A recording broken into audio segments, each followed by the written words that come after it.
Should you use a high yield savings account or a CD? Let's talk about it. So, a high yield savings account is basically a savings account with a higher rate of interest, meaning that your money is earning you more money sitting in this account than it would in a traditional savings account.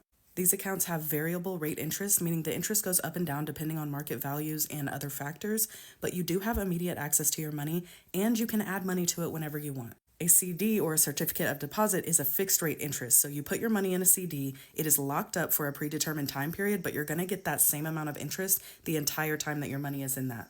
It does have penalties for early withdrawal usually, and sometimes you also cannot add more money to it over time. So which one's better for your situation? I'm going to use Ally for an example because I like Ally Bank. So right now their high interest our high yield savings is 4.2%, whereas their certificate of deposit is 4.5%. And this is for a 12-month period. So that means that if you put money into the CD here to get the 4.5% interest, you wouldn't be able to touch that money for 12 months. Whereas if you put it in the high yield savings, you're getting a little bit less interest, but you can still access that money. And there's also a chance that the interest rate will go up over time, but there's also a chance it'll go down. You can get different time periods for the CDs, so you can do like 3 months all the way up to 5 years. It just depends on what your goals are and how long you want to lock that money up.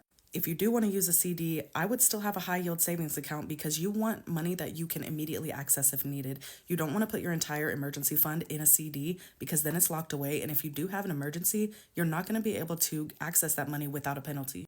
So are you focused on short term or long term? Because you can put money in a CD for a shorter time period, but you will really have to look at the rates because it could end up being less than the high yield savings option. Another good example is Capital One. They have a high yield savings account that right now the interest rate is 4.25%.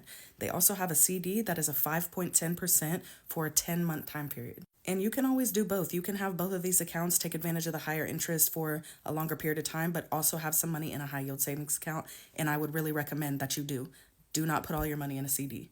You'll really just have to look at your situation and see which one is best for you. So as always, do your research and you need to compare rates and time periods and decide what's right for you. Let me know in the comments if you have any questions. You got this, friend.